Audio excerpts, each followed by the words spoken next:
Okay, Ximena's here, the Vespa's here. Let's ride.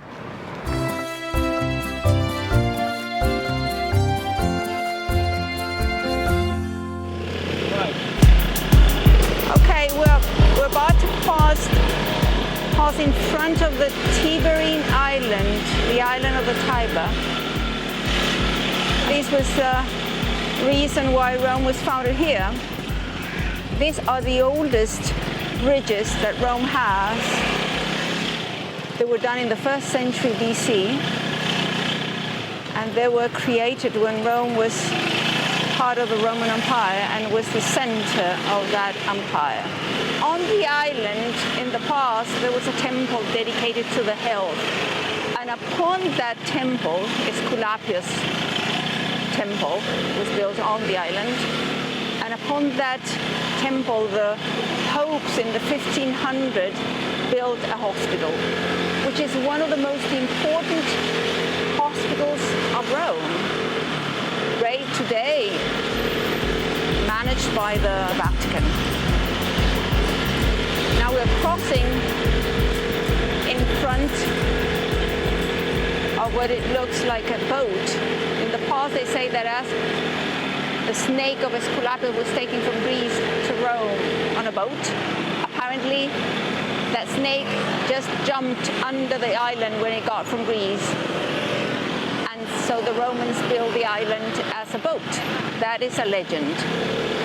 Okay, in a few minutes we'll be passing by the synagogue that was created in the 19th century. This is the Synagogue of Rome, created in the 1800s after the old ghetto was demolished, a ghetto created by a pope in the 1500s.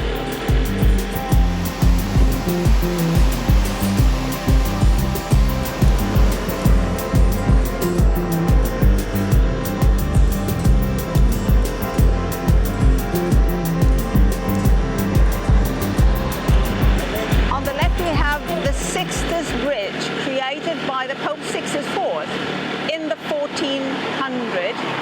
It was a pedestrian bridge for the workers that lived in Trastevere.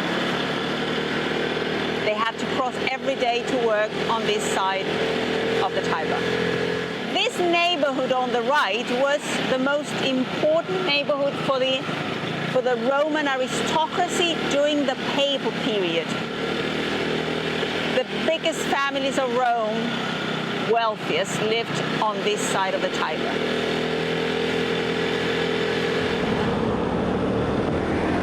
We're driving on the Lungotevere, an avenue created in the 19th century, at the end of the 19th century, because it was necessary to embank the Tiber because of the floodings.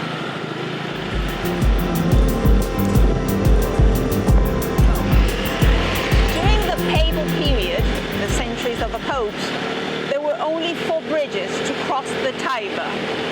Today we have 23 bridges within the urban area of Rome.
To honor the fact that now Rome was having more bridges across the Tiber.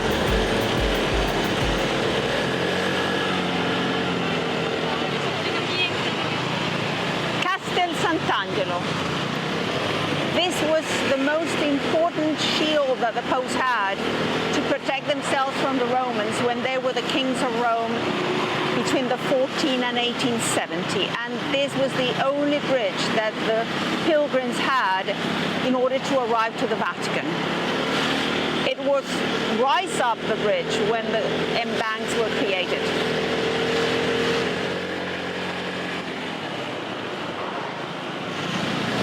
Well, this palace was created after the unification of Italy, and when we became the capital of the reign of Italy, it was created an entire new neighborhood for the officers that would arrive to Rome for the work of Rome as a capital. This was built between 1885 and 1911, and is still the Supreme Court of Justice.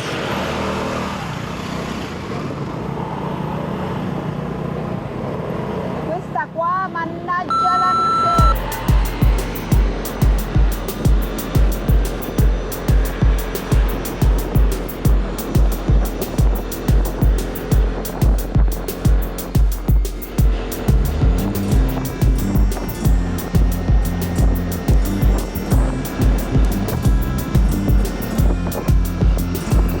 On the right-hand side, we have rational architecture.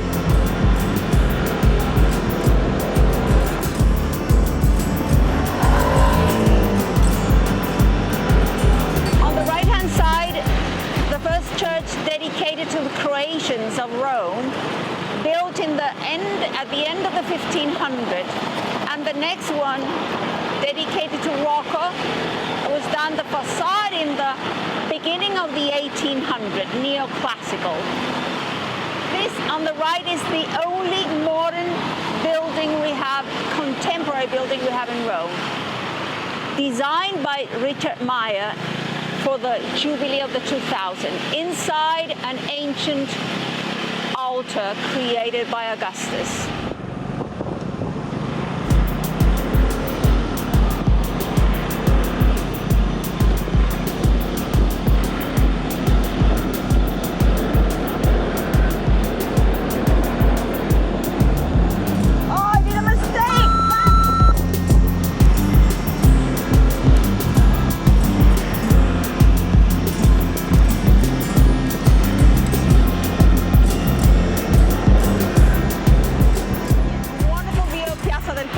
That was the main entrance to Rome for at least 400 years.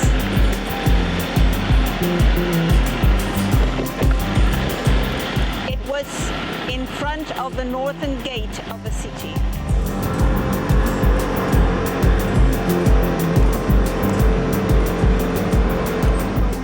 This is a ministry created when Rome became the capital of the reign of Italy. Many buildings were built from zero for this new function of the city.